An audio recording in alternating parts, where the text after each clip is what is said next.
The category is What the Trans, Darling?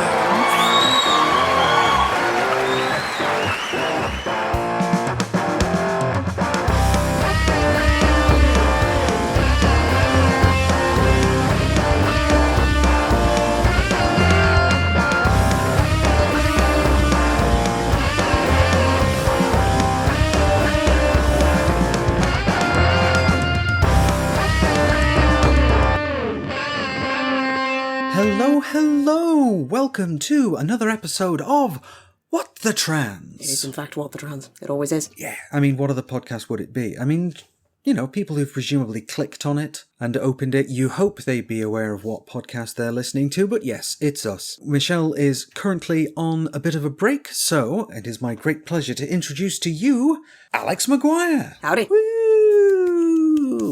So, you're one of the team, of course. Alex, tell us a bit about yourself. I am depressingly and rapidly approaching 30. The only trans dude on the team. I mostly focus on the writing, the website, the streaming on Twitch, because that's kind of my skill set mostly, alongside a ridiculous amount of knowledge about how our parliament happens to work, and the NHS, systems in this country generally. Yeah, and I do lots of reading, and it hurts my brain. But we are all very thankful that you do that, and of course you've contributed to the website several times, haven't you, in terms of the experience of being a trans man here in this time and place? Cursed. There's been some really great articles. Legit, no, they are, and I've enjoyed reading them because it's often given me a perspective I wouldn't have come to by myself. If you've not already checked out the articles that we publish on the website, whatthetrans.com, please do go and check them out because there's some great stuff in there about the news and about a few different subjects, but I don't have it in front of me, so I'm not going to rattle them off because that would be spoilery. Welcome to the show, and how are you? Alive. I hurt. Back's giving me jip today. So's my hips.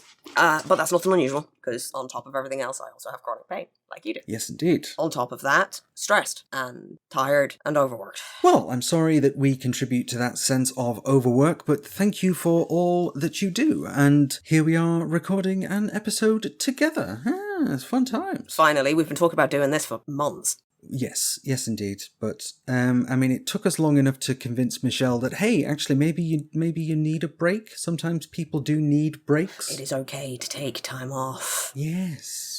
Do what you gotta do. Recover, chill out, play games. Self-care is important, especially in this line of work, especially as a trans person, especially in this time, in this place. Indeed. And I think it's good that Michelle's finally decided to take a bit of a break, although, as you can probably hear from the scrappiness of this intro...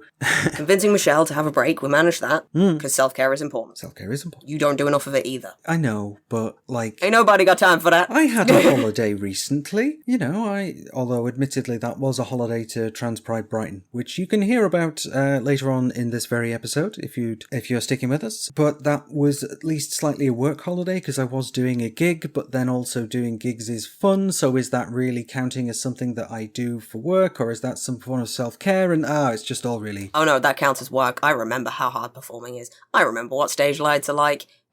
No, that doesn't count. Yeah, no, that's fair. Well, let's crack on, shall we? So, as you know from being a listener to the podcast, we are, of course, going to start off with some news. And, of course, you know that because you've got the document in front of you. So, I don't know why I bothered explaining that, but never mind. Well, the listeners don't. That's true. So, we are going to start off with a little bit of news. And one thing I would like to start off with is an interview that should have been part of last time's show, but wasn't because we didn't have time. We had a lot of stuff to cover last time, as you might have noticed. I did an interview with Jess O'Thompson, who is a researcher and journalist with the Trans Safety Network, and she was part of a block of people who were there to defend the Honour Oak pub from the fascist counter-protesters. Those counter-protesters were there to protest the fact that Drag Queen Story Hour was taking place within the Honour Oak pub, and a group of local people in the area who'd got together to resist the fascists coming in from all over the country and causing trouble. And boy, did they cause trouble. So I did take an interview with Jess O'Thompson, and we're going to play that for you now. A content note for this interview is that it does involve descriptions of physical violence, and it's a bit of a rocky one to get through, but we think it's important, so here it is. Take it away, Me in the Past. Jess O. Thompson joining us once again. Thank you very much. So I'm told you've had a rough couple of days. Well, yeah,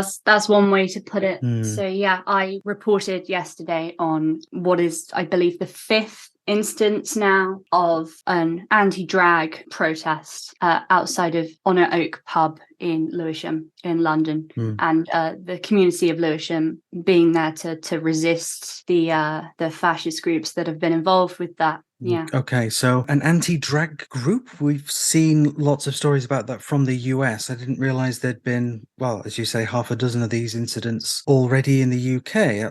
I'm just surprised to see that. Yeah, I think they've tried it a couple of other places as well, but the one that's been they've been really focusing their resources on has been this one in Honour Oak in Lewisham. But as I said, the community there has been really, really good in resisting them. I mean, you'd hope so. You know, they're literal Nazis. So, well, yeah. You know, Londoners make it a point of pride that they resisted Nazism quite strongly for a good few years.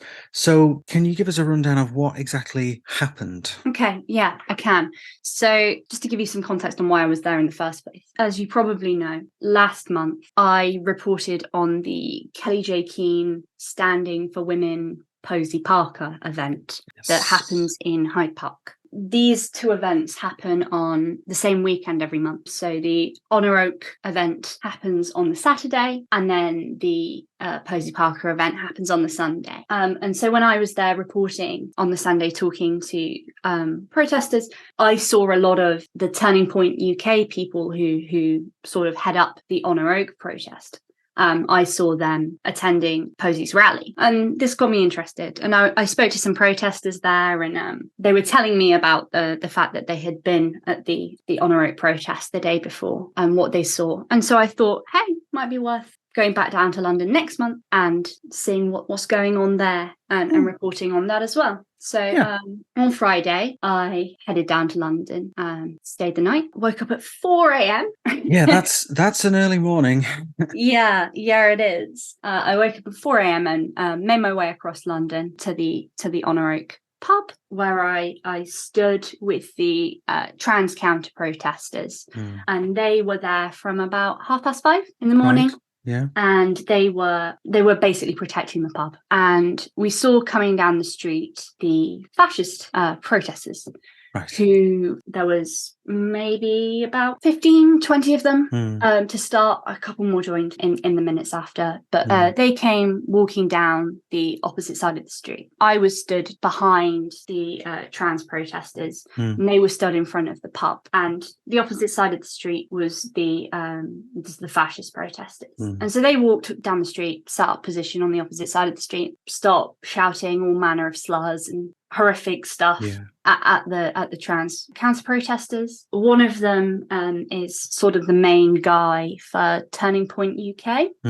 His name's Nick Tenconi. So he was there, and he sort of led some of the initial incitement to violence, I'd say. So he was offering to fight people one-on-one. Right. That's come out from behind and, like, fight me like a real man. So kind of like trying to do the horrible, And then, they basically this happens and they cross over the street. Right. And they are looking for a fight.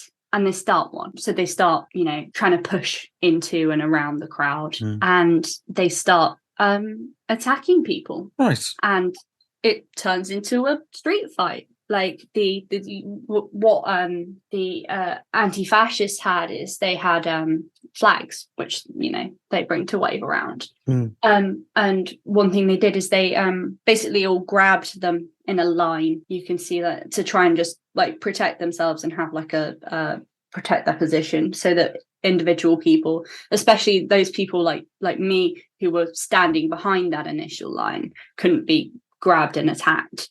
And sort of just to sort of defend themselves. And this seems to upset the fascists, mainly because it means that it's harder for them to beat people up. So what they start trying to do is they start throwing projectiles, so glass bottles. I think a couple of people threw some plastic bottles as well. Right. I was mainly ducking, trying to avoid flying projectiles. Then what they start doing, the fascists, is they start trying to they start breaking and trying to grab the flags into bits. Right. And then throwing around the broken bits of flag and the flags they managed to take. So I had to duck as like a broken like bit of like flagpole just like flew into my like face. I was like, oh my God. Right. And obviously I'm just stood there with a notepad and pen. Yeah. It's not it was nothing intrinsically threatening there, really. No. And then one of them manages to grab one of the flagpoles, and what they do is they launch it towards the protesters like a javelin with such force that it sticks in the pub window. Like we're talking about a blunt object here. It's a flagpole. It sticks in the pub window, smashes it, and just sort of hangs out like that. It's like with such force that they managed to pierce the window. It's kind of impressive, but also... Yeah, but it shows the level of, like, when I'm talking about ducking and dodging projectiles, I'm talking about stuff that would have really, really done damage. Things that are being thrown with extreme force. Yes, this is not, just chucking things about. This is throwing things with the intent to injure, or worse, I might add. If something thrown with that kind of force goes into someone's head, that's not good news. No. Then they start to develop a bit more strategy. They realise that this is a sort of initial just, like, grabbing and whatever isn't going very well. So they decide that what they're going to do is they're going to target individual people in the line to try and break the line. Right. So Ada Cable got beaten. I saw her go into a sort of like guard as the fascists targeted her and started beating her. And you can see the image on social media. Yeah. And this happened to other people as well. The only reason it's the image of Ada that's up there is because she was willing to be photographed. Yes. And to have that published, whereas other people obviously knew that would lead to immediate targeting by the fascists. But Ada incredibly bravely wanted to make sure that, people saw the level of violence and what was being done. And she had like quite a severe injury to her head here and a concussion, which is now been confirmed. She had quite a bad concussion, and you can see her in the photo. She's holding like a t-shirt to her head to try and soak up the blood, and a broken nose, which is now confirmed it's broken. Like I could immediately tell it was broken, but it's with obviously blood all gushing down her face, and I think a wound to like here as well, because they were just beating her. They also, there was another person I saw that had their ear broken. And when I say that, I mean like all the inside of their ear, like here, the cartilage was properly like crushed and broken up and bloody. I saw other people with, various wounds. And one person they managed to pull out of the line and grab and drag away. And then they started like just kicking their head in and stomping on them. Right. And a small group managed to grab and pull them back. And then they were treated with first aid just behind me. Because as I say, I was kind of behind. And so the main people I was stood next to was people receiving first aid, like behind the line. And so the strategy was specifically to target individual people at a time to break the line, and also to try and get the flags away to try and break the line. So you can actually hear it in the Turning Point UK clip they uploaded. Right. It's only like 2 seconds long, and it's meant to show them as like the poor attacked people because, obviously in like self-defense, one of the anti-fascists like hits out with one of the flags whilst they're literally being grabbed. But literally in that video, you can hear them say, take that one. And what they are talking about is that directed strategic attacking of like individual people at a time. And this is how I got injured, is basically because you can see from the video the way we were being pushed up against the pub. And basically I got crushed, right? Because there's very strong blokes literally pushing people with their backs against the wall, up against a wall, with significant force. And so I'm covered in swelling and bruises. It's not pleasant. But other people got it much worse than me. I'm very lucky that the people in front of me stood in front of me and protected me, and I'm very grateful to them for doing so. Yeah, as they started targeting individual people, I got really scared, because I think it very much felt like they were going to be able to break the line. And at that point, I don't think they would have discriminated in terms of me because I'm a journalist. I think I would have gotten the same treatment as everybody else there. Yeah, as far as they're concerned, you're stood behind their line, you are with them, you are part of the problem, as far as they're concerned. Yeah, and so they were doing this. There were no police present, and then basically one police officer turns up and sort of tries to wade in to the middle, and because it's just the one guy, they start shoving him around as well. Right. They're jostling him about and like shouting at him, while he's trying to basically get them off of us. Yeah. And obviously one guy against, I think, probably like 20 blokes at this point, maybe 2 women, is unable to do that. But a few minutes later, the full lot of the TSG come in, and they're able to separate the 2 groups. But yeah, no, it was incredibly violent, very deliberately and provocatively done by the fascists. And whilst they were attacking, they were very deliberately saying things along the lines of like, I'll kick the fuck out of you. Like, it was not just some jostling for space. It was very clear, deliberate attempts to attack people and to injure people. Or worse. Well, yeah. Yeah, it's shocking to hear the roll call kind of like, listed out like that, because obviously I've read now about this incident, and from a couple of people, yourself included, who were witness to it. But I don't think this is an escalation. This is the same level of, they've been doing this for ages. But I think it's the first time that at this particular event that it's gotten this violent. And people were injured by the police as well. So Ada got injured twice. So Ada initially got injured by the fascists, but later on, when the police decided to arrest somebody as part of the trans counter protesters, I think they were released like 20 minutes later. I don't think they were even charged. They decided to do like a snatch and grab. And so I don't know if you've ever seen police operate like this before, but what they do effectively is they just all push in to a group and try and pull someone out and then do the arrest properly. They just all push at once. And basically the person they were arresting was just sort of in the middle of the group of counter protesters. I was just kind of stood at the side. I ended up doing like this as the police pushed in, because I was flat against the wall. Yeah, by like this, just for the viewers, like this is very much indicating hands up, hands open, surrender. Yeah, it was the universal gesture of what the fuck. Quite. Very much like, oh my god, please. And so Ada, already injured herself earlier, is the director of Queer Care, which is a trans feminist organization which provides like first aid and like mental health first aid and like just general like care to the queer community. It's led by like trans feminist politics. It's an organization which helps a lot of people, and so Ada is a first aider, and she was sat on the ground giving first aid to somebody else who was injured, as I say, already injured herself, but doing first aid on somebody else. When the police pushed in, they were just completely flailing, like very clearly, like not coordinated in any sort of sensible way.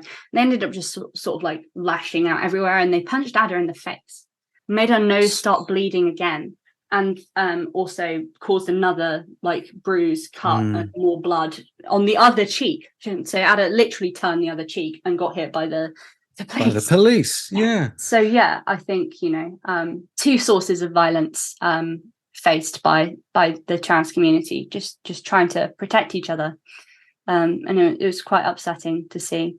Later in the day, as more people started to turn up, the atmosphere changed completely. So it went from this very, very scary thing in the morning to a very joyous thing later in the day as more and more people from the community showed up. And I've read from someone else who was doing a little bit of reporting on the day that apparently the fascists they started drinking at about 10:30 in the morning, which really undermines their whole attempt to portray themselves as like concerned parents or whatever. They're just there to have a booze up and hit some queer people. But basically they lost so definitively that by 11 a.m, before the Storytime event was even starting, the Storytime event I think was at midday, before that even happened, they'd already left, they'd already just gone. And then at that point, trans people, queer people had the whole street, and there were big speakers and music, and it was kind of just like a street party, and it was nice. Until later on in the day, again, the police decided to be unnecessarily violent. They decided they wanted to open up the road, and so issued a Section 14 order, and then arrested more people. Unnecessary violence from the police, the Metropolitan Police. Shocking to hear that the Met would do such a thing. I'm so surprised. Oh, good heavens. It was at the point where basically I saw one of the people being arrested, and I had a bus card in my pocket, and I tried to pass it to the person, and the police shoved me into the wall. So yeah, it was, I think it's very been much a couple of days highlighted how our queer community is being put at the sharp end of both state and street fascist violence. And as you know, I'm now being targeted by the same lovely people on the internet for my presence as a journalist. I will continue to say just holding a notepad and writing things down. And they are now targeting me and issuing me with more threats, saying that my injuries weren't enough. I'm not quite sure what to say. I'm really not, because I struggle with what to say about it, because it's awful. But it's nothing. I think it's shocking. It's not surprising. Yeah, it's just it's a sort of microcosm of exactly what our community is and continues to be subjected to. Yeah. And I think people need to be doing a lot more than to resist this kind of thing. I agree. And I think it's quite telling that, as you say, you're subjected to two different flavors of violence, but then what kind of turned it around, at least initially, was the presence of other community members who are exactly. I think supporting each other, buoying each other up. Mutual aid means a lot of different types of thing. So the reason why the fascists were able to attack the trans counter protests in the morning is because there are about equal numbers of them, right? And so most of the anti-fascists were women, and not big ones. Yeah. To the point where even the fascists were mocking it, saying that some of those who were hiding behind our women. Like, a lot of the people stood in the line were women. And, these were a bunch of fairly large, shaven-headed white blokes who wanted to have a fight. And, the thing that made them able to do that was because there were a similar number of both of us. And, if there had been more of us there, if there had been more queer people there in the morning, they wouldn't have been able to do that.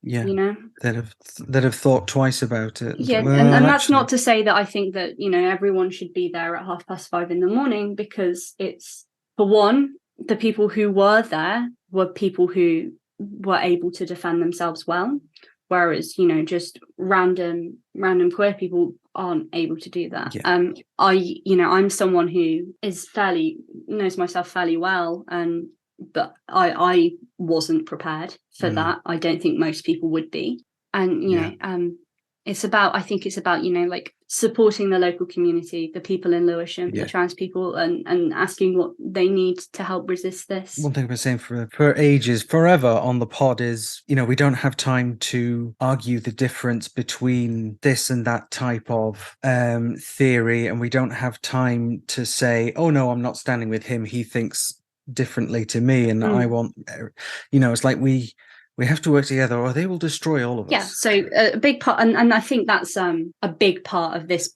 organising in Honour Oak specifically. So a lot of the people who were there were the Socialist Workers' Party, at least later on in the day, around 7. Right. Myself included, there is a lot of anger towards the SWP for the things that they have done in terms of rape apology, in terms of trying to co-opt grassroots movements. Yep. But I've seen people claim that they don't want to go to Lewisham because the SWP are there. But the whole point is that, you know, we're standing there to support the local community. I'm not saying you have to go and grab an SWP banner. In fact, I'd encourage you not to. What I'm saying is that, you know, you need to stand with people to defend the community, regardless of if you think that there are people there who have very different politics to you. And I think that's a pretty solid note to end the interview on. Jessica Thompson, once again, thank you so much, and we'll probably speak to you again. Thank you. So, I know you've had time to listen to this one. Alex, what did you make of that as an interview? As an interview itself, as an interviewer, you did a fantastic job. Oh, thank you. If I may rephrase my question, so what did you make of the events outside the Honour Oak pub?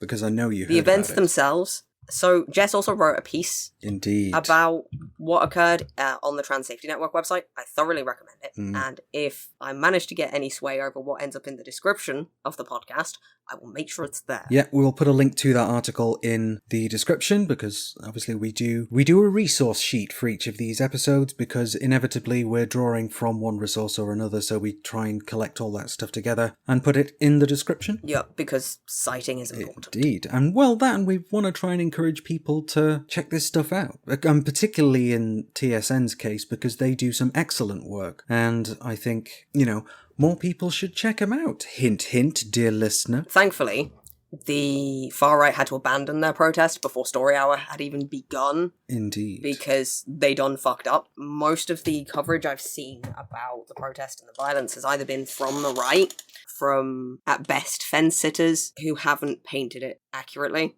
from what I understand.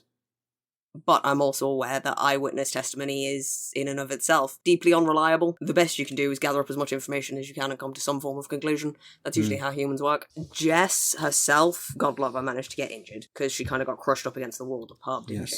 Yes, indeed. Having been in, like, that kind of situation before, I feel for her. I feel for poor Ada. Got her nose broken twice and managed to come away with a concussion. With the coppers, I'm not surprised they ended up bumbling in the way that they always do and accidentally hitting Ada across the face. They do these things. It's likely what happened is the coppers do what the Met does and they threw in someone who was aggy already and ready to break up any trouble and get in a fight if someone was being fighty. And it led to them sort of barging in and accidentally clocking Jess, and then what they likely did was clock Jess and go, oh, bollocks. Because the moment it happened, they would have realised. Because that's a lot of the time what people do. In terms of the protest itself, Turning Point UK did the organising, with most of the initial incitement to violence coming from Nick Tenconi, the leader himself, with photos in Jess's piece a bit later on showing Tenconi getting a little bit buddy with the coppers in question. I see. Now, initially, I was like, that's probably them taking statements and trying to be nice about it. That's usually what they do. But from what I understand that I've heard since then, nothing actually happened to Tenconi after the fact, but they did make arrests based off of what he told them in that little conversation they were having in that little cafe without any further investigation. It's the Met, I'm not surprised. I was about to say, I'm not, we don't tend to make excuses for the cops on this show, really. And I say this as somebody who started off with the best will in the world, thinking, oh, well, the police are, they don't deliberately do things wrong and they've got our best interests at heart. And, I was very, very, centrist when I first started getting involved. Yeah, naive. I mean, I was going to say, like, the sort of Venn diagram of people who are naive and people who are centrists, it's a circle. You're not wrong. But over time, I have definitely got to the point where, at the very least, I take statements from the police with the largest possible pinch of salt, because they make mistakes, and I think they make mistakes far more frequently than they would prefer people to know, and mistakes were made and excuses are then made for those mistakes and blah blah blah. And let's not get into the history of police violence towards the LGBTQ community, or we will literally be here all day and probably tomorrow as well. We'll be here all century. Yeah, quite. You're right. I'm not one to make excuses for the police. fucking hate the system. I hate cops for the most part. I'm not a fan. And you do think when you're naive and you're more centrist that they're there for, they have our best interests at heart and they're there for us. No, they're there to protect power, property, and capital. They don't give a shit about people. They're not paid enough. And frankly, with a lot of this shit that the Tories have been talking about trying to pass lately, the reason they're being quite hedging their bets, I guess, around attacking trans people as opposed to taking the Florida route is because they know that if they try to actually, illegalize us, the police are going to revolt. Because the police know that they don't have the support from the people in this country to be imprisoning people for existing, because people go fucking spare. I mean, you'd hope, but then equally there's been points where the government's made their recent announcements, some of which we're about to talk about, and I've expected much more from the rest of society, even from the rest of the queer community, really. And I'm just astonished that there isn't more noise being made about it, more protest. I'm not, but I'm not for a good reason. Yeah. We've forgotten how. Our generation and the Zoomers forgot how to keep the fight going. This is something I heard somewhat recently, actually. I was watching a documentary on the gaining of queer civil rights in the US and how that spanned several decades and the way the protests happened from the very start through the Anita Bryant culture panic, moral panic, through the HIV epidemic, etc., etc. Yeah. All the way through to 1992 when lesbians decided to make protesting sexy again and turned up on the White House and didn't give a shit, right? And one of the things that I heard repeated over and over and over from the old guard in the States right now was the young'uns have forgotten how to organise properly. They've forgotten that we need to keep fighting, otherwise we lose the gains we've made and we don't make any more. At least not for a long time. Mm-hmm. And that's a huge part of what's happening in this country right now, is that people have forgotten how to organise. Yeah, I agree. I think. Because, in that sense, the people causing trouble outside the Honor Oak pub, they know how to organise. Mm-hmm. They know exactly how to. And you can keep an eye on their internet presence, what they're posting, what they're pushing. That's fine. You're never going to find out about their organising plans from their social media accounts. Yeah. They're not dumb. We need to stop writing them off as fucking dumb. We need to stop underestimating the other side. Yeah, they're wrong. Yeah, they are often very stupid. But what they are is tactically fucking genius. Because they have a habit of stealing our tactics, whether that's anarchists or leftists or queer people or whatever. They steal our tactics and they use them against us. And then we're so out of that habit of using them ourselves that we don't recognise when that's what they're doing. Yeah, I'm inclined to agree. So, the 20 quid and a packet of sandwiches question, how do we respond? Where do we take our organising? Organise better. Yeah, absolutely. A lot of our organising right now happens on Reddit, on Discord, on Twitter, Blue Sky, Threads, whatever fucking website it is you use, right? And the problem is, if you put things like that on social media, those pages are public. Unless you have everything locked down, those pages are public and people can see and screenshot and share. Which means your plans get around the other side very, very quickly. Whatever arguments you're making, whatever rhetoric you're using, whatever in-person organising you're planning to do, all of that gets shared around really quickly. You know the old adage, a lie can move around the world in the time it takes the truth to put its boots on? Yeah. It's kind of like that. Your organisation tactics, if you leave them in the open, will get around the world faster than your ability to actually organise. So what you need to do is move off of public social media. We need to move to things like encrypted group chats, WhatsApp, Telegram, etc. Proton Mail. There's a lot of different options. Find whichever one works for you and your network and move there. One of the things you can do that I've been pushing quite heavily is with your organising network, have a locked group where only one person can post, whether that's you or one of your network. And then the people in that group who follow that group and who watch what's being posted are in other groups that can disseminate that information to other people who maybe don't agree with you quite as wholeheartedly as the people in your immediate circle, but agree enough to turn up to that protest, to be an ally at that protest, because right now what we need is numbers. Yeah. And if we don't have the numbers, we don't get the coverage, we're not as loud. If we have these branch off groups, even if they only have like a slack handful of people in each, say you're one person, you have 5 friends that you organise with, right, who are parts of different things, like say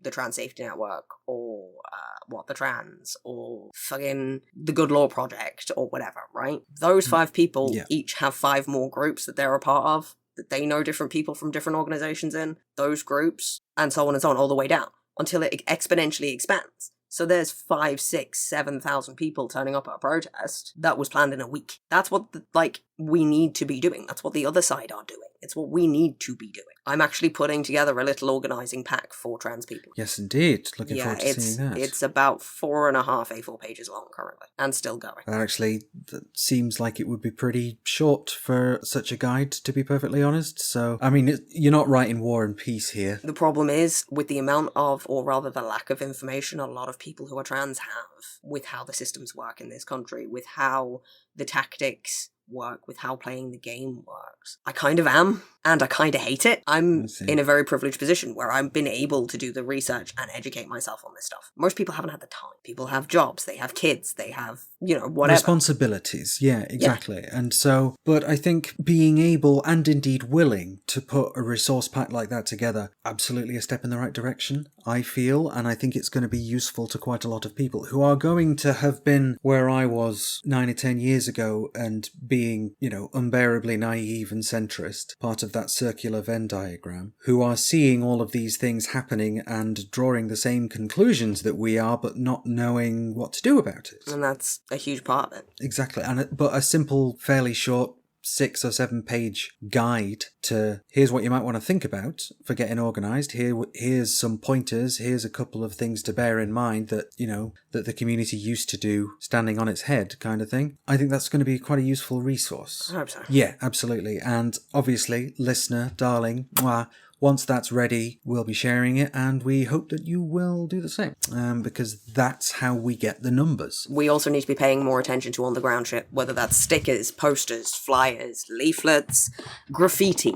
It doesn't matter. Keep an eye out in your local area, particularly if you're in a slightly more urban one. Look for the stickers. Look for things advertised like Breitbart, like Turning Point, like Vanguard Britannia is another one. God, what was the name of there was an old Nazi site that my old nutter neighbour that I've told you about before, the QAnon one, used to put up all over the place. That's a Nazi site, but thankfully I can't currently remember the name of it. You're not thinking of Stormfront? That's the cunt. Yeah. Yeah. Like Stormfront, like all of these websites, all of these groups, there are certain symbols as well. There are going to be guides to different hate symbols, alt-right symbols, etc. in this organising pack as well. Something else I'm including is certain kinds of reading on organisation tactics.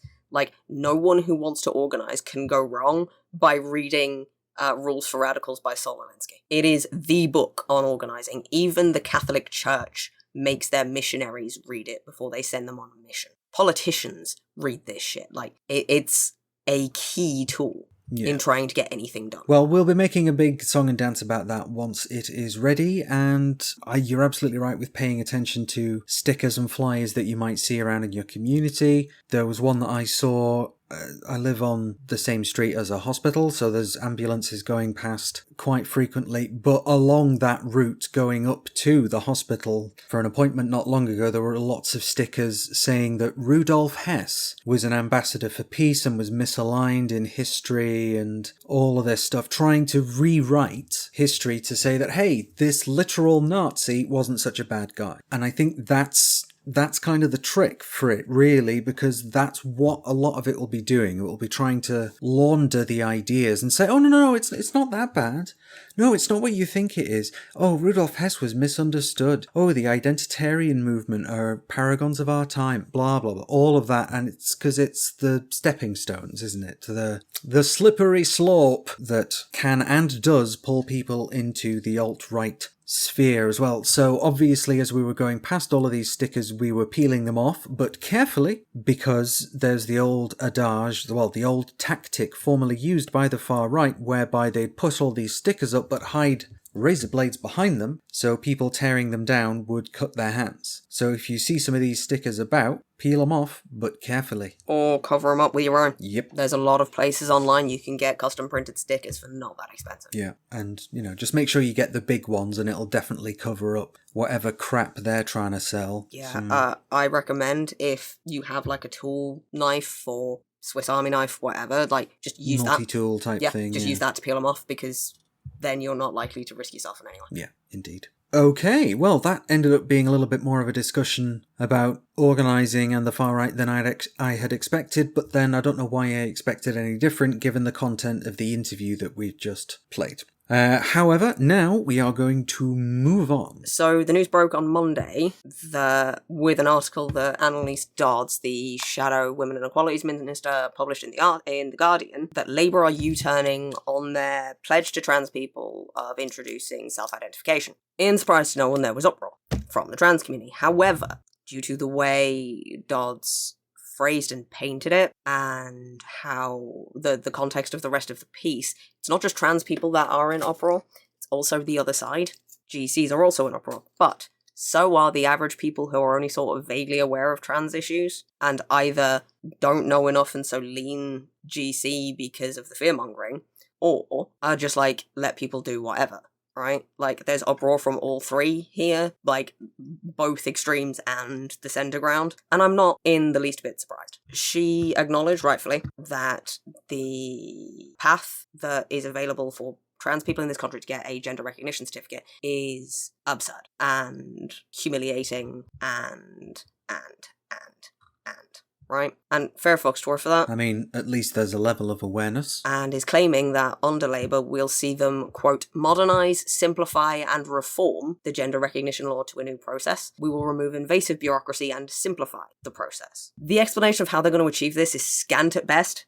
Yes, I spotted that. She went on to say a diagnosis provided by one doctor with a registrar instead of a panel should be enough. It's the closest we get to any sort of strategic planning laid out. That's not good enough. The process of cutting out bureaucracy is actually very difficult and ironically in and of itself very bureaucratic. So it's going to take a lot of work for them to be able to do that. And she did the usual, she made digs at the other political parties, things that politicians do. Big thing that made trans people go off, other than the GRC change, because they were talking about self-ID initially, as recently as 2020.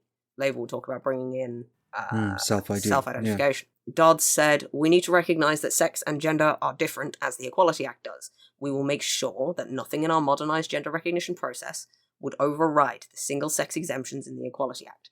Put simply, this means that there will always be places where it is reasonable for, she should have said cis women here, but she said biological women only to have access. Labour will defend those spaces, providing legal clarity for the providers of single-sex services. Now, while this paragraph is accurate according to legislation, a lot of it provoked some very interesting backlash. Yeah, it kind of sucks. Correct per legislation does not mean good. It does not mean progressive. But I've actually yet to determine how much of the backlash comes from Labour's apparent lack of planning. I mean, I expected this move a while ago. I'm surprised that it took them this long, especially considering how Fence City Starmer has historically been on trans issues. But from a tactical and practical point of view, as much as I hate it, they're doing the right thing. And I wish that wasn't the case. With things having gone the way they have under the Tories over the last 5 years, and the amount of steps backwards we've taken, I cannot blame Labour for trying to appeal to the majority, which are those who either support trans people but don't necessarily know all the ins and outs, or those who do support trans people in theory, but are afraid of the fear-mongering and the what about the children arguments and what have you and what have you. If they immediately go with, we're straight up going to introduce self-ID, you can kiss goodbye to any gender-critical vote, Muslim vote, particularly overtly Christian vote, far-right vote, and even a lot of liberal and centrist votes that lean more towards we should be careful for the sake of kids and for the sake of these people who maybe would change their mind just because they don't know the actual statistics more than anything else, than appealing exclusively to we're 0.6% of the population. Appealing to us doesn't make sense. And there are more of us than there are of gender criticals who aren't alt-right by a long chalk. So appealing to one of the extremes does not politically make sense. I see what you mean, and I get it, and unfortunately I do think you're kind of right, but I don't have to like it, and I don't. I don't expect anyone to. Yeah, it sucks, and I can't respect Labour for this, because they have been so Fence City for so long, and the fact that they're doing this, they're taking the easy way, rather than the taking a principled stand way. Sort of, but also no. So yes, but what they're trying to do is endeavour to secure their win at the next GE. Because when they secure their win at the next GE, they can start actually changing. With how parliamentary procedure works in this country, you need to change things incrementally. A very sudden, big civil rights change will not pass in the House of Commons. It just won't. Unfortunately, that's just how our system ends up working. Dodds herself said at the end of the article that she knew that there was going to be backlash, that it wasn't going to go down well. But her job is about doing the responsible thing, not the easy one. The easy thing will be to just cater to the GCs like the Tories are doing. To throw trans people under the bus and point the finger at us as a distraction. But they're not doing that. Or at least not all of them. Rosie Duffield might be, but frankly, I'm not sure she has the intelligence to do much else. But, like, the Labour Party appear to be looking at the fact that the Tories are losing popular support, and just as importantly, where they're losing support. They're losing support in, like, the Red Wall area. They're losing support in, like, the Tory heartland as well. With, of all parties, Reform UK, formerly known as the Brexit Party, starting to bring up the rear now and starting to gain those votes that are leaving the Tories in the heartlands, because the things that the Reform UK are really vocal on are, like, the boats crossing the channel. The only trans stuff that is even mentioned in Reform UK's manifesto is, and this is a quote, I wrote it down, "We must keep divisive woke ideologies such as critical race theory and gender ideology out of the classroom. Sex education should also always be age appropriate." They're catering to the far right, the anti-immigrants, the GCs, and the anti-net zeros, and fiscal conservatives. They are catering to Tories, specifically because the Tories have lost so much respect and so much popular support. Reform UK are just lining themselves up to slide into that right-wing party role, whereas Labour are sitting back and letting the Tories hang themselves with their own nooses. Yeah, I see the logic in what you're saying. I don't have to like it, but I do get what you're saying. And in a sense, the Reform Party doing numbers now is actually kind of helpful, because that might be splitting the vote on the right in that way that the Lib Dems, Labour and the Greens have consistently split the vote on the left. And I think that's definitely been a problem for the left in this country for a long time, is that split of the vote. Is that there's not just the one party to vote for, whereas if you're slightly on the right, it's the Tories, and it always has been. So anything that helps them to split that vote and potentially lose a few seats, I'm in favour of. Although I am not in favour of the Reform Party getting those seats instead. Yeah, their popular support has surged over the last year from, I think they were at 4%, they're now at 9%. Okay. Which is concerning. But there is a non-zero chance, and this is something that several friends who are in the politics sphere and I have spoken about. They all reckon that if the Tories keep going the way they're going to burn themselves out, and the Reform Party will end up stepping in as the new mainstream right-wing party. Gosh. Ugh. That would be terrifying. Yes, it would. But we need to remember, trans people need to remember, for the sake of everybody involved, politics isn't straightforward. It takes hard work, it takes dedication, it takes strategy. And sometimes compromises we don't like end up having to be made, and other times we'll be more likely to make gains. This is one of those moments where we need to compromise right this second more than we need to fight for a gain, because we have lost too much over the past 5 years to try and push anything forward without pulling back what we already got. I wish I was wrong. I really do. Well, I kind of hope you are, but also because, as you say, it feels like we've lost so much. And people don't want to compromise because of that. We kind of, the line must be drawn here, as our old friend Captain Picard would say. But although admittedly, he said that because of PTSD, so that's probably not a solid reason to hold that opinion either. Anyway, it feels like we've lost a lot and we don't want to compromise. But I'm certain you're aware of this already. I'm just kind of vocalizing it as the thoughts occur to me. And so hearing that, we have to compromise, might be hard for a lot of people, but I understand why you're saying it. I do. I get it. And I understand why it's hard and why people are angry, because I am too. Oh, yeah. Like, I'm furious. I hate it. I abhor the fact that this is necessary. I hate the game. Yeah. And at the end of the day, that's what this is, right? Yeah. Politics is a game. It's the game, TM. They're playing chess. The people against us, the GCs, the right, and the politicians are all playing chess. Leftists and trans people are sitting up over here, smashing up the board, going, we can't win, so we're not going to play. That doesn't help. You need to start learning how to play the game and stop smashing up the board in a tantrum, and you need to play the fucking game, because otherwise, we're just going to lose outright by default. Yeah. I mean, again, there's... the initial thought is, well, the game sucks, and it does. And, there are lots of people, including myself at various times, that are advocating for a wiping away of the previous system and replacing it with something better. But how is that going to happen? We're going to have to agree with each other on a strategy, and that strategy at some point might turn into something that starts with A and ends with armed insurrection. But, I don't think we're there yet. No. And if we do it right, we're not going to have to get there at all. Yeah, I know. I've seen movements like these. I've studied movements like these. I've been parts of movements like these for different reasons. What we need to look at right now is how far off the next GE is, which is about a year, 18 months, give or take. The Tories have an ability to pass something called a statutory instrument. They're a form of legislation which allow the provisions of an Act of Parliament to be subsequently brought into force or altered without Parliament having to pass a new Act. They're also referred to as secondary, delegated or subordinate legislation. I believe from a couple of the pieces I've read earlier in the week that they are considering using that to change the definition for the word sex in the Equality Act because they know they wouldn't get the votes. There are a lot of things that have backslid. There's also, for example, active effort on the parts of organisations and activists in this country to put pressure on the government and the NHS to make our healthcare actually fucking function. Because it currently doesn't. No, it does not. And none of that takes into account every single one of the fights being fought in the court system right now. Whether that's those trans men taking the NHS to court for not replacing the trans men's bottom surgeon for the UK, or the employment-based lawsuits, or whatever.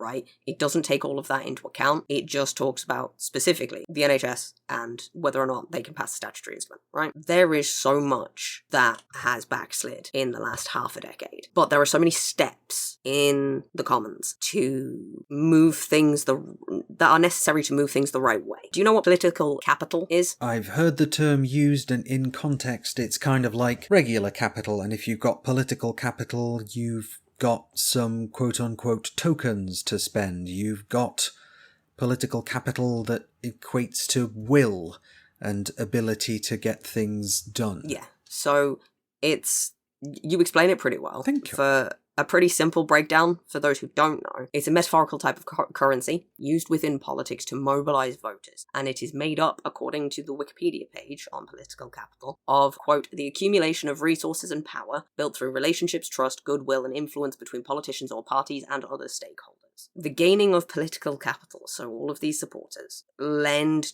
to your political will to one point or another. And the political will of a party is the extent of committed support among key decision makers for a particular policy solution to a particular problem. Right. With you so far. Under the system that we currently have, with the people who are currently in power, they're running out of political capital, which is why they know they're having to look at a statutory instrument to change the Equality Act, as opposed to trying to pass a vote. But they don't have the political will to do anything other than attack us in order for Labour to build up the necessary political capital to then lend it to the correct amount of political will and the correct kind of political will in order to actually achieve things for trans people. They have to build that in stages. And they have to err on the side of caution and the side of centrism, because that the majority is where they need to be focusing just for the sake of them getting into power. If they fuck it up at the last hurdle, we're screwed. We may not have the Tories, but we may have a fucking coalition, Tories and Reform. That wouldn't be good. We may not have Labour. We may have a Labour, Lib Dem, Green coalition, maybe. But I don't think that'd be good either, because the Lib Dems have already proven themselves utterly untrustworthy. Right. Yeah, I think there were a lot of committed Lib Dem voters, including myself, who swore off ever voting for them again after the last time there was a coalition. Do you remember the amount of criticism that Labour got while Corbyn was in charge? Yes. For not actually playing politics properly. Yes. For shouting about it in the media, what they want to do, instead of actually using the chessboard that was at their fingertips. Again, back to the metaphorical chessboard. They are doing the very thing that people were criticising them for not doing under Corbyn. They're playing the game. Yeah. The game sucks and it's rigged, but we do our best. But let us move on from this slightly thorny subject, and I am quite sure we will come back to the ideas of political capital and political will. I am quite certain we'll be coming back to that in future episodes. However, just now, we've got a few quick little bits of stuff to let you know about, and then we will move on to our meat, which should be quite painless this week. So, there's some new civil service guidance, isn't there? There is, and I've been digging into this as well, and I am working on stuff behind the scenes regarding this, in terms of like various legal breakdowns, different legal justifications for things, what they can and can't do regarding the guidance. I have an awful lot more information to still trawl through. But from what I've seen currently, there looks like there's 2 potential legal arguments that could be made, one from each side, and it depends on which judge ends up overseeing a case if one goes that far. If the civil service guidance doesn't get thrown out, which is currently what is trying to happen, or at least that part of it, and if it ends up actually like getting as far as a court case. So this is guidance specifically for civil service employees, yes? Yes, it is. Most of it, from what I've read, is pretty supportive, pretty above board. It's things like maybe you'd feel like explaining to your colleagues why you want to transition, what that process involves, but you don't have to. They're not entitled to information. Like, that kind of thing. A lot of it is that. Yeah. And then there's this little section talking about bathrooms. It says that, basically, because GC beliefs are now protected under the Equality Act, specifically the one that sex is immutable, like an immutable characteristic. Because that is now protected under the Equality Act, this is something that the civil service employers have to be aware of, and they can, if they have the complaints and the motivation, request their trans employees to use the disabled loo if it is the only non-gendered, completely lockable, solid door from the inside bathroom in the office. Most civil service offices, in my experience, with all the different systems I've used in this country, have those anyway as default. Those lockable single room loos. So for a lot of these offices, it won't matter. It's not going to be an issue, yeah. However, for those where it does, it's a problem, especially considering that there's been the spring up of the Scene Network recently in the civil service. The Scene Network is basically the GC side of all of this in the civil service. What it currently looks like is going to happen. It could go a few different ways, but either they enforce this guidance despite the uproar, and it gets taken to court at some point by a trans person or several trans people, because it will, or they cut out the bathroom bit and release it, and then it's taken to court at some point by a GC person. By a GC person, yeah. And it is not that difficult to assume a GC lawyer, and to imagine a GC lawyer making an argument that because the belief that sex is an immutable characteristic is protected, therefore the belief that these GCs are at risk from the trans people they work with if they share single-sex spaces should also be protected. Yep, that's a weasel bastard of an argument, but yeah, you can quite easily see that being made. As you say, we've got some more digging to do and finding out a little bit more about that, but this guidance has been issued and it is being questioned, and we will keep you updated in future episodes if it is indeed taken to court or challenged in some other way. And honestly, I do hope it is, but not challenged in a gender-critical sort of way. So it hasn't actually been issued, it's been leaked. Yes, that's right, yeah. So this isn't something that's come out officially. No.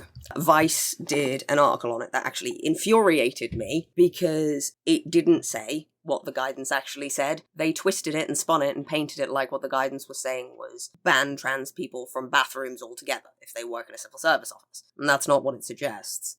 What it seems like it's trying to do is placate trans people as much as possible while pointing out that the GC's beliefs are protected under the Equality Act now, and also clip GCs around the ear and tell them to stop being arseholes. I mean, yeah, fingers crossed. And as much as possible, follow the letter of the law. The problem is, the Equality Act has the stipulation that you can only blanket ban trans people from a single-sex space if it is deemed a proportionate means of achieving a legitimate aim. Yes, indeed. How many times have we each read that fucking line? Oh, so many. But that doesn't seem to leave the door open for blanket bans. It's specifically this one trans person that we have concerns about, and that would be considered proportional means of achieving a legitimate aim, but the blanket ban was certainly not intended. There are arguments that the attempt to blanket ban trans people like that, if there is like an alternate gender-neutral option, is unlawful under the Equality Act, which technically, yes, it is. However, if they can make out like it's a proportional response, like with the means to achieve a legitimate aim, I'm concerned. It depends on the judge, it depends on the day, it depends on what kind of day the judge is having, it depends on the lawyers on each side. There's so many variables about, if, ands, and buts. But for now, I am hesitantly hopeful because the case law that I have seen and that has been pointed to me by people on our own side who look into this more than I do, as opposed to law as a whole, which is more my sort of purview, and the way different cases interact. It seems like the cases that have been settled that have used that, the proportionate and the legitimate aim, are very, very stringent with what is classified under which. So providing the judge we get is decent and the lawyers are competent, we should be fine. Yeah. Touch wood. Yeah. I mean, there's too many ifs, isn't there? But I am going to move us on. And speaking of guidance, there has been some guidance issued for schools which has been challenged, and the Attorney General has suggested that this might be deemed unlawful. Did you see this? I have seen it. Also not issued yet. Also sort of vaguely being gestured to by the Tories as opposed to actively leaked, with the Tories hinting and suggesting what's probably going to be in it, including things like making teachers out students to their parents. Yes, which is some Florida-level bullshit. Oh yeah, I hate it, but I will explain why it's important. So they've delayed publishing the long-awaited trans guidance for schools after their own legal advisors, including the Attorney General, concluded some of the elements would be unlawful.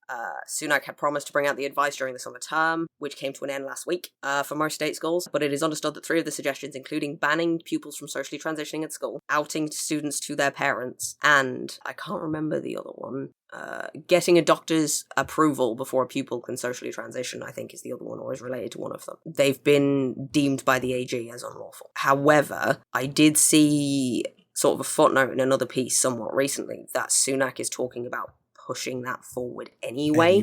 Yeah, despite the fact it's probably unlawful. So that's something else that could be challenged in the courts. Yeah. The problem legally I see here is that parents' rights are also protected. So their rights to know what's going on with their kids at school, to know if the kids have brought up like an abuse issue or a potential medical issue or a struggling issue or an eyesight issue, whatever. Parents have the right to know about these things and to know what kids are and aren't being taught. Parents also have a right to opt their kid out of a subject in this country.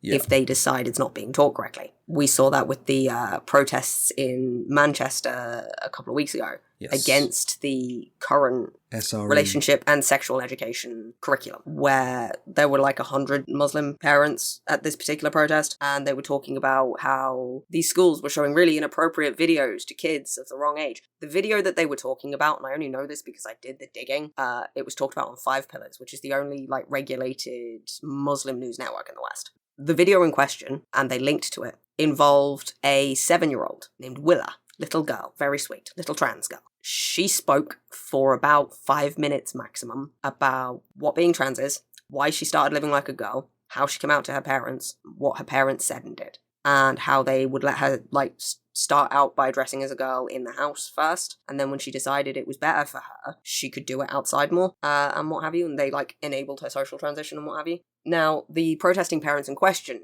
have deemed this as inappropriate for kids, and, quote, sexually explicit, unquote. Their words, not mine. However, I personally see nothing sexually explicit about watching a little girl go, I'm much happier than if I'd been forced to live as a boy. And it kind of troubles me that some people did think that that was quote-unquote sexually explicit, and that's been something that people have done regarding the queer community for decades. Yeah, since forever, really.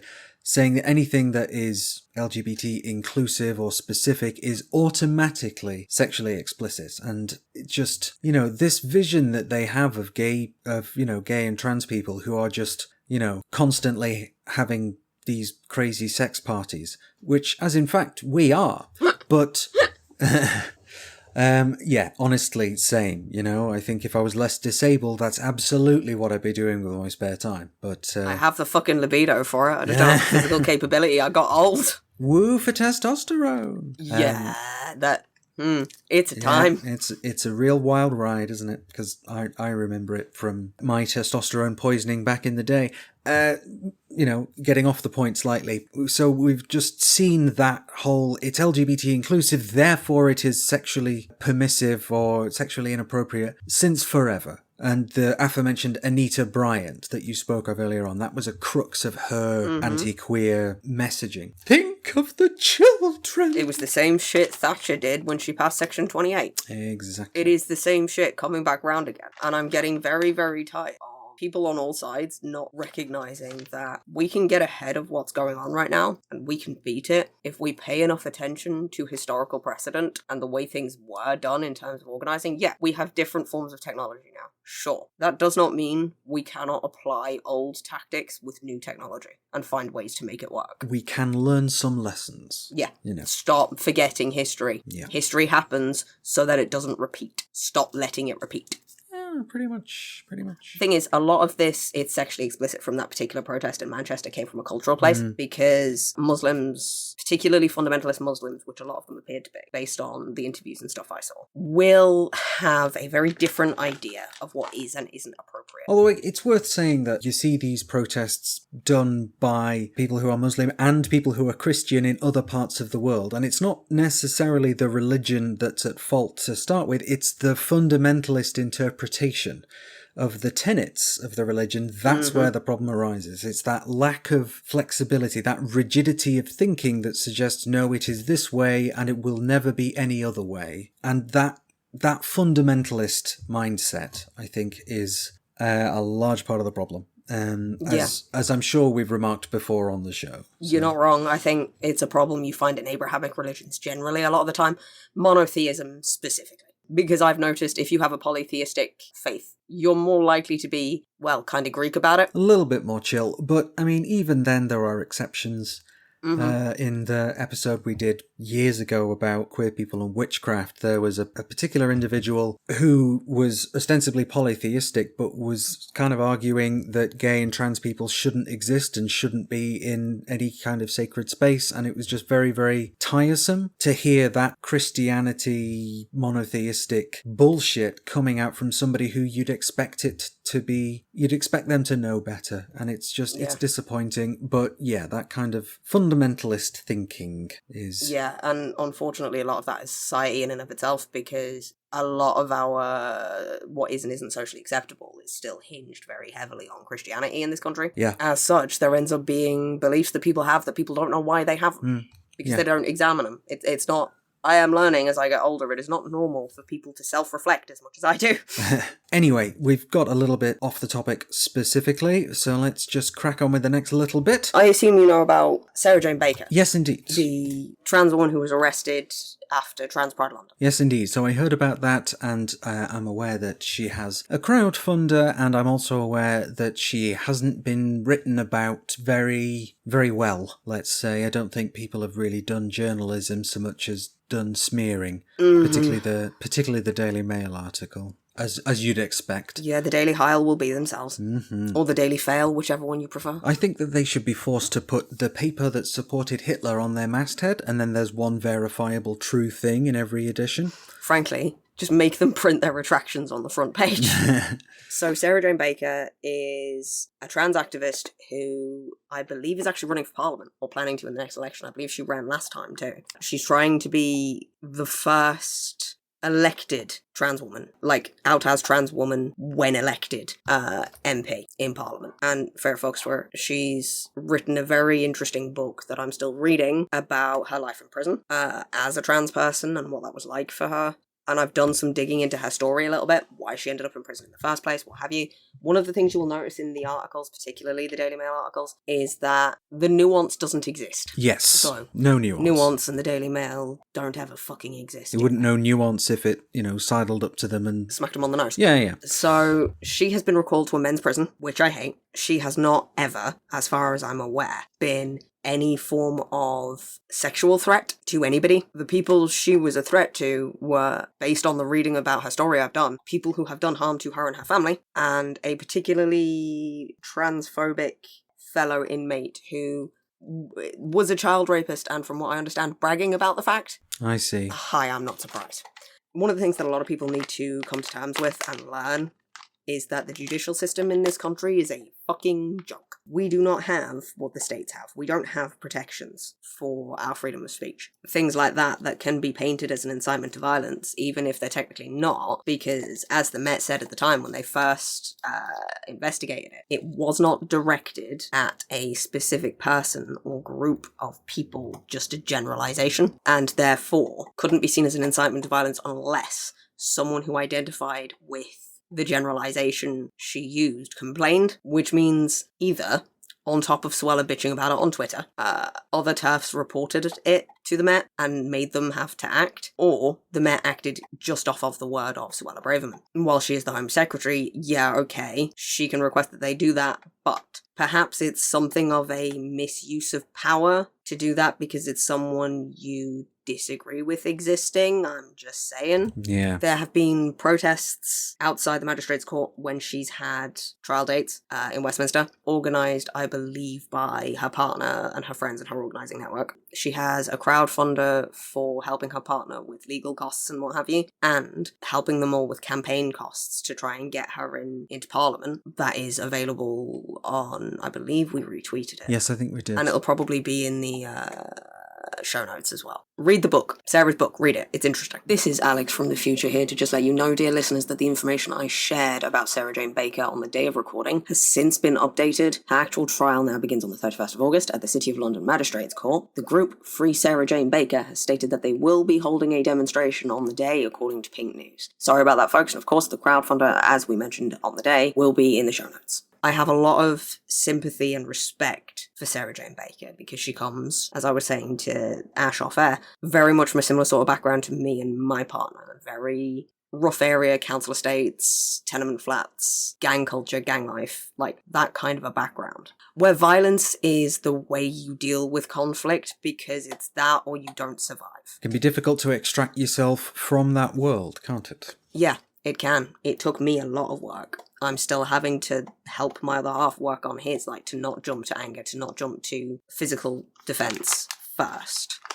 Like, it's really hard to do when that's all you've known. But what a lot of people don't realise, because this country has such a stiff upper lip middle class attitudes, a lot of people don't realise that there are people in this country who literally fight day in, day out for their lives. And not because they're part of a minority necessarily, just because they're from a really poor area. Like, young people in this country now that are in this kind of life, they're being arrested for having guns and for shootings and for shooting each other. Of course, it never hits the mainstream media because there's been like a blanket ban on much in the way of publishing about gang activity in London for a while in the media. Right, I did not know that. Yeah, sometimes they're unofficial bans, sometimes they're official bans, but it'll be basically the Met has a quiet word and news publications won't talk about it because they don't want to bring more attention to it. Because if you give them attention, it's more likely to continue. They always talk about copycats in terms of like mass shootings, particularly in America, where if you give lots of 24-hour round-the-clock coverage to those incidents, it kind of inspires more people to do them. So, yeah. But there's also, like, the gang aspect from it as well, which is, like, if one side does something, that gets published, the other side learns about it faster, which means the other side lashes back out faster. They live with an eye for an eye kind of approach to the world that the rest of us don't live with. Indeed. But Sarah Jane Baker has done something different, having started from that life, but has still been swept up within the criminal justice in tremendously large inverted commas. And as a member of our community who is under pressure like that, in that specific way, and as activists and as trans people, there should be a level of solidarity, whether someone you might not agree with Sarah Jane Baker and the way she has acted and her views and so on, but you can also agree that any housing of a trans woman in a male prison is just implicitly an act of state violence. Oh yeah, and even if, as you say, you don't agree with her, you don't agree with the things she said, you don't think it was a good idea for her to say them optically, whatever, right? I don't care. Yeah, it doesn't really We matter. should have a right to free speech in this country. We just should. Yeah. We should have a protected right to free speech. If the other side can get away with, which they do, inciting violence against us on a regular basis. You know, somebody could take that quote from you and just willfully misinterpret it to say, well, we should be allowed to beat people up. The fascists do it, because that's how it works. Somebody might tell the truth on a platform and that will then be twisted to say, you know, in the Mail, in the Tory graph, to say, oh, well, this person said this. And most people who are readers of those publications don't go and check, because who's got the time? So, yeah, the way the media in this country have gotten away with misinforming and twisting the words, not just about trans people, for decades now, thanks Rupert, has been, well, that's one of the main things that's kind of a problem in the UK, because the population are so misinformed and angry about, the wrong things. Delightfully, from everything I've seen polling-wise, people in this country don't trust mainstream media anymore, by and large. Nor should at they. all. Well, that's good. And people are more likely, if they see these things, to fact-check if it's something that interests them. However, if it's not, it's something they're more likely to take at face value. So that's the only thing. Like, people who don't know trans people, who aren't a part of this in any way, they're not allies particularly, they're not involved. They get misled, they get scared, and they get angry. And of course they do. To them, they're seeing, oh, these people have done this, and this, and could continue to do these things and these things. And we're worried about this, and the kids, and blah, blah, blah. The moment you bring children into something is the moment you have an emotional argument. And that's the moment you have people stop and think and go, well, yeah, for the sake of the kids. And therefore they fall further down the rabbit hole. What we need to do is fight back on a similar bent, basically. We need to point out the problems with these things and the harm it does to people and to the kids and what have you, in a way that we're just currently not doing on a mass scale.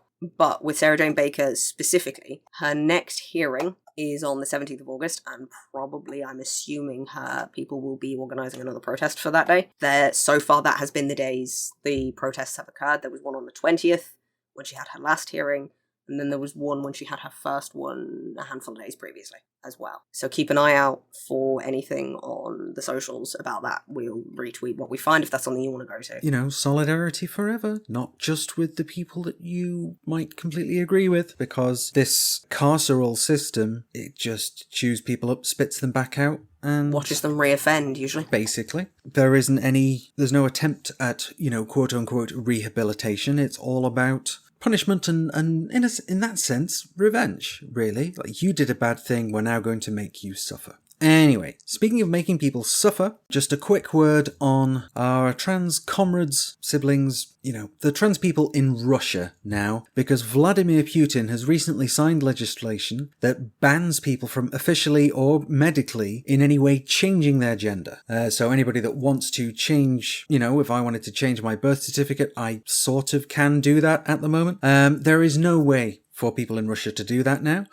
So the act actually passed unanimously through both of the houses of parliament that Russia has, and it bans any medical intervention aimed at changing the sex of a person, is how it is phrased. And it bans changing someone's gender on official documents or in public records and so forth. So the trans community in Russia, already thoroughly embattled, now has something else to contend with, which, when I saw that, it's shocking but not surprising. Do you know what I mean? I entirely know what you mean. I was sitting here going, hey, look, I am not shocked. But also, fuck you. Fuck you, Putin. Yeah, absolutely. Piss off, Vlad. But it's, again, he's scrabbling around for things the same way that Sunak is, because he's not got the level of popularity and total control that he seemed to used to have. And there's probably a certain amount of, the war in Ukraine causing people to question the official version of things in Russia. There's definitely going to be some of that in it, but I think he's scrabbling and kind of, what you call it, when someone's just trying to throw everything at the wall and see what sticks. And what sticks, seemingly, according to his people, I assume, is implicit or explicit violence against trans people. Yeah, thing is, I don't even think that's what he's doing here, because yes, he has a history of doing that. I did a lot of coverage of the Ukraine war in the early days of it, a lot of coverage, and I did a lot of digging around Putin and what have you. The war in Ukraine seemed to come from, A, him wanting to gain back what he sees as rightfully his, and a lot of the people in the areas that were originally annexed, like Chechnya, and that he then moved into, like in the Donbass region, calling themselves Russian still. Because at the end of the day, Ukraine is not a particularly old country. It's actually very new in the grand scheme of things. So a lot of the people in Ukraine, depending on which area they're in, do still identify as Russian. But there is also a certain amount of it being Putin wanting to leave a legacy for himself, because he can see himself on his way out. He wants to be a Tsar. That's what he wants. He wants to be a Romanov. And he knows he's not. And he hates it. I'm not in the least bit surprised that this passed, because every single one of his opponents and allies basically are whipped into agreeing with him, because they have to, or his opponents get taken out, and his allies lose their jobs or vanish. Yeah. I mean, former KGB, so... Yeah, that's the playbook for him, isn't it? And like maybe Yeah. maybe those strategies are not quite what a leader of a country needs, but that's what he knows, so that's what he's doing. Mm-hmm. He's three-letter agencying it. Part of it, I think, is a pissing contest with the US. Part of it is him feeling insecure in his legacy and his leadership because he knows his popular support has been waning for some time. And part of it will be it's a way to grab headlines internationally at a time when Russia are just getting negative press. And it's something to maybe bring at least some people in the West over to his side on. Well done, GCs. You agree with a literal fascistic dictator. Nice one, guys. Congratulations. Let's not get started on Putin and potential Russian meddling in things outside Russia, because, again, we'll be here all day. Heart goes out to and massive solidarity with the trans population of Russia, who have had a difficult many years, and it's not going to be getting easier, certainly not while Vladdy is still in charge, unfortunately, but I don't see a route to him surrendering that power, at least not before his own death, essentially. More on this as we get it. One of our colleagues, Shroomy, is Eastern European. They come from Estonia, and they have shared some information on the socials about where to go for support and that kind of thing. What I will probably do is check in with them again over the next few days and get that reposted, and maybe even get something put on the website about that, just so it's easy to find. And we probably should. So that wraps up our little digest of the news, and apologies that it's been such a heavy one this week, but quite a lot of them are at the moment, and... Don't worry, we're tired too. Yeah, extremely tired. However, last weekend, I was tired for a whole different set of reasons, because I was at Trans Pride Brighton. And that's our meet, is a post-Trans Pride Brighton digest, and yeah, it was all pretty tremendous. Because me and my partners, we wanted to see some trans joy and some solidarity and some, meet some more trans people with whom we could enjoy ourselves. And unfortunately, the world didn't make that easy. And by the world, I mean the weather. Because Trans Pride Brighton, it's all kind of focused around events that take place in Brunswick Park, or Brunswick Square, I forget what it is, in Brighton on one day. And so there's a couple of things that lead up to it and a couple of things the following day. But for the most part, Trans Pride Brighton is all those events in Brunswick Park on the Saturday. And unfortunately, because of the weather warning of high winds, which were present, the Brunswick Park stuff all had to be completely ditched. Well, not ditched as in cancelled, but it was all moved. So I was travelling to Brighton on the Friday, and I saw on social media, oh my God, they've had to cancel, or rather, they've had to move everything around. So initially, when it was announced, they were told, the people were told, we're working on where we're going to put these various things. So it ended up a lot of the performers from earlier on in the day ended up at the Brighton Dome, and some of us from later on, we ended up playing at the Actors, which is above the Marlborough, the linchpin about which Gay Brighton turns, I am told. I remember. Yes, indeed. And so unfortunately, I had to go up a couple of flights of stairs to be able to do the gig. That sounds difficult. Yeah, so it wasn't ideal, but I thought of it as, because I do physio every day, and I go to a class every Thursday that kind of helps you kind of hold on to a certain amount of functionality. And I thought of it as the exam. Doing all the physio is the revising, and doing things like going out to Trans Pride Brighton and playing a gig and going upstairs and stuff, that's the exam, right? And so we landed in Brighton, we got to where we were staying, and then we got ready and went out to the gala that was at Brighton Dome. So there we had Bethany Black, Cheddar Gorgeous and Davina De Campo were doing the comparing. So I love Davina De Campo. I am a fan. Indeed. I remember when Davina was on Drag Race UK in the first season. So I have to say I'm not into Drag Race, but I know several people who've been on it, including Cheddar Gorgeous, who's been kind of a fixture in Manchester, and so I've known them for a good while. And last time I saw them, I actually just bumped into them on the train. I was going home from a funeral, and I sort of ended up just chatting to Dr. Cheddar Gorgeous the whole way home, so that was nice. Anyway, so the gala was the fundraising thing. And so there was a lovely bit of comedy from Bethany Black, some music, and it was finished up with some musical comedy from Jordan Gray. And so it was all very lovely, quite lush. Drinks were served, did I have a glass of wine, I think? Because I can have a drink here and there, but I think for the entire weekend I had one glass of wine and a pint, and like 2 halves of cider, but I didn't finish the second one, kind of thing. So 3/4 of a pint of cider. So I think that's moderation. I think I'm okay. So Friday night was great. And so we were all prepared and like, right. And by which time it had been announced where all the music acts were going to be. So there was a lot of stuff at the Dome, and there was a chunk of stuff happening at the Actors, including us at St. Lucifer. So first we went to participate in the protest march. Now, as a wheelchair user, there was an accessible kind of joining point for the protest march. Now, initially the protest march was of course intended to go down seafront to Brunswick Square, but it ended up being like a shorter sort of figure of 8 route type thing. And so I joined it with the rest of the wheelchair users basically. And so we were placed at the front, and I was kind of going along going, woo, yeah, and all that sort of thing, because I have my fancy powered wheelchair, which I'm really glad of, because Brighton's very hilly. Yes. Super hilly. There is no way I'd have been able to manage that with a manual wheelchair. I'd have lost control and whacked into somebody, and that would have been another headline in the Daily Hile. Or you'd have ended up spat out under a car. Or for those who don't know, in the listening audience,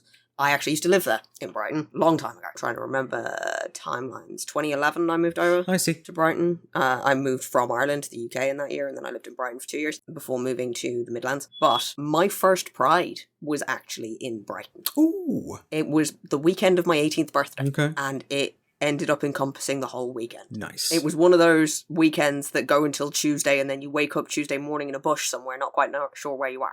It's one of those. Yes. I definitely had a few of those. But I mean, that's the sort of shit you do when you're 18, frankly. Anyway, so we participated in the march, which was great, and there was the drummers who were kind of drumming up some noise and giving it a rhythm as we went along, and then we finished up in this street that's pedestrianised that goes next to like the Dome, I think. And I turned around, because I was at the front of the line, obviously, with the other wheelchair users, and so I turned around to have a look once we finished, and this entire street was full. Thousands of us. We put a couple of pictures up on social media, because of course Shroomy and the other Alex from the team were there in Brighton to enjoy it with us, and Alex caught some wonderful photographs of some of the marches and of the protest signs, and it was great, and it felt like that was what Pride should be. Kind of thing, getting together, experiencing some queer joy, some specifically trans joy, by being surrounded by so many of your people, as it were. And so that was wonderful. That was such a spirit lifting moment. And then I had to go and do a gig, which was another incredibly spirit lifting moment, access faffing aside, because I had to go back to where we were staying, leave the power chair, and then bring the folding manual chair along and get basically pushed to the venue, met up with the rest of the band, we got ourselves ready, went upstairs, and then kind of doors opened and the room was then full. After a couple of minutes, there were, I don't know how many people were in that room. It looked like it could fit in maybe 200 at a push, but it looked full to me, and the gig was just awesome. Definitely top 5, maybe even top 3 for me. And it also largely worked out as probably around about my 100th gig, so it was nice to have that be such a thundering great triumph. So yeah, that was tremendous. And there's a fabulous shot of you playing as well that just made me smile, with your lovely colourful hair and the bass on your lap, singing your heart out, your eyes shut. You look like you were in your element. It felt like it as well. Like, okay, I know what I'm doing now. And because I'd been drilling the set for, a couple of weeks before we went off to Brighton, I was absolutely drilling the set, just playing it through at least once a day. Because some of it's newer material that I've not played out live before. And I've, playing bass and singing, and it was awesome. And the energy in the room by the end of the set was just, mwah! It's exactly what you want as a player.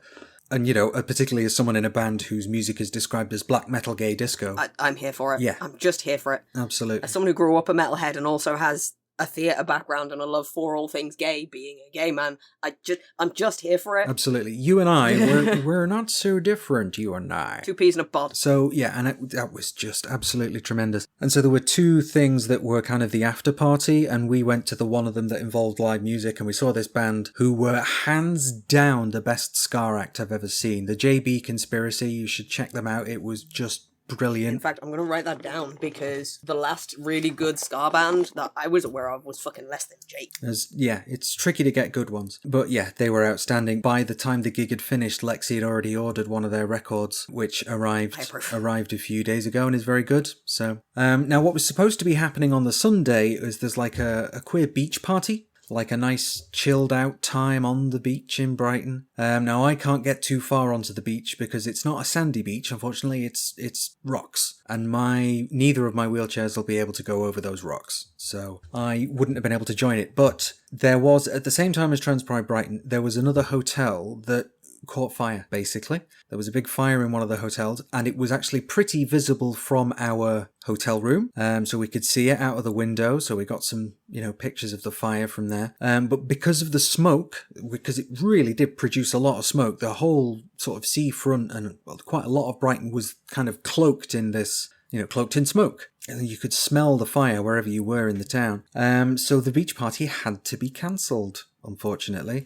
The Times jumped the gun by saying, oh, this has led to the cancellation of all Trans Pride Brighton events. It's like, no, it wasn't, but I'm sure you wish that was the case, the Times, but no, that's not in fact what happened. So basically, it was a tremendous weekend, and it reminded me somewhat of, it made me hope that Trans Pride Manchester next month, the 12th of August, around about the 12th of August, achieve some of the same things, and it wanted to, I wanted to have the conversation with you on air, like, what's pride for you? What do you think makes a good pride? What should it be? I think it depends on the pride. For standard queer pride, the way we do it mostly is fine. The joy, the partying, the music, the marching, whatever, right? Fine. The only issue I have with pride as it currently stands, standard queer pride, is the level of corporatism. Oh yes. Same. I'm not happy with places like Starbucks being like, yeah, no, we support you if you put up our banners and stuff, but the moment it's not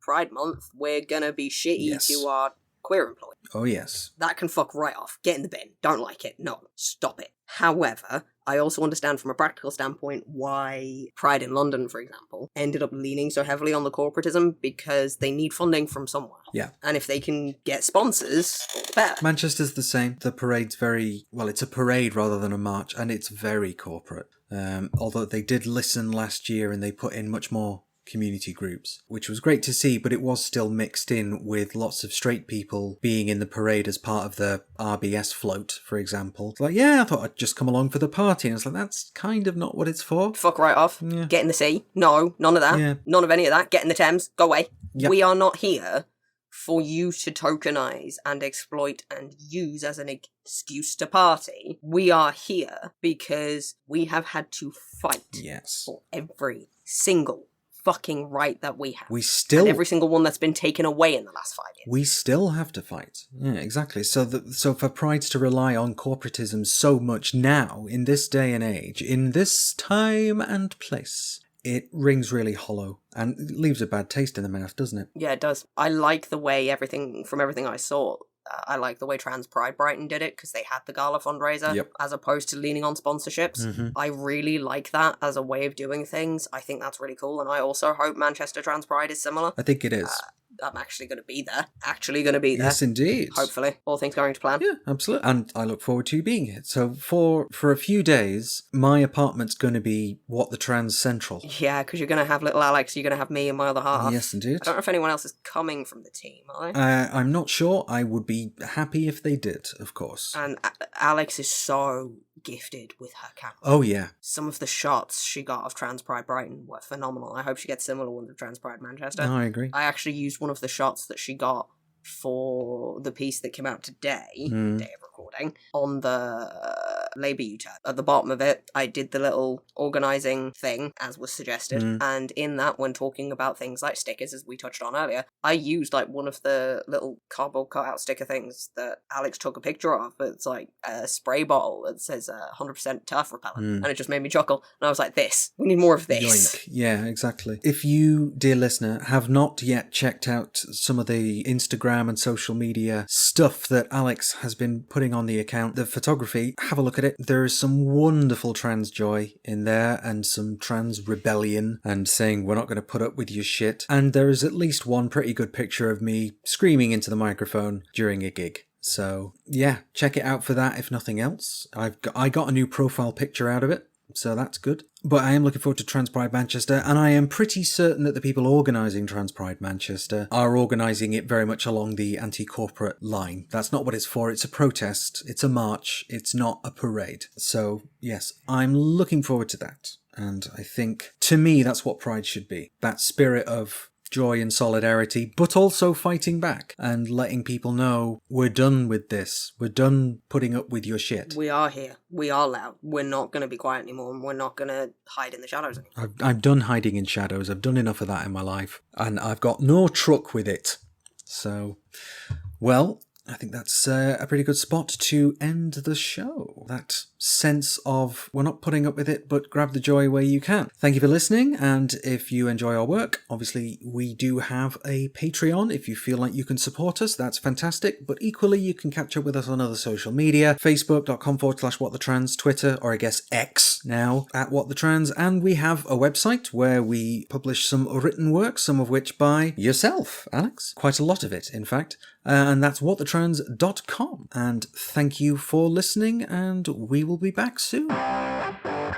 This episode of What the Trans was written and produced by Ashley Talbot and Alex Maguire, and we would especially like to thank our producer-level Patreons, who are Roberto de Prunk, Rose Absolute, Sarah, Catherine Holcott, Sina, Kiki Tetley, Derek, Sky Killane, Eric Wildman, B, Jude, Monsieur Squirrel, Fergus Evans, Anubis Ajackal, Kamina, Brandon Craig, Jenny, Break the System, Sean Phillips, Heidi Reardon, Ezra, Sophia the Sixth, Lentil, Philippa Taprug, Alethea Aurora, Sadie Chagall, Clara Volumi, Amelia, Kara has a crush on Michelle Snow, but shush, don't tell anyone or Jiggly Jubs may get upset. Tabitha Jo Cox, aka Candy, Zeph, Fiona McDonald, Torikuso H, Murgatroyd, Ontologically Unjust, Stella, Cindergosa, Rebecca Prentice, Crazy Richard, Dan Oblivion, Florence Stanley, Helen _ Chrissy Jarvis, a dyslexic velociraptor, would watch Get Back in the Skitchen, !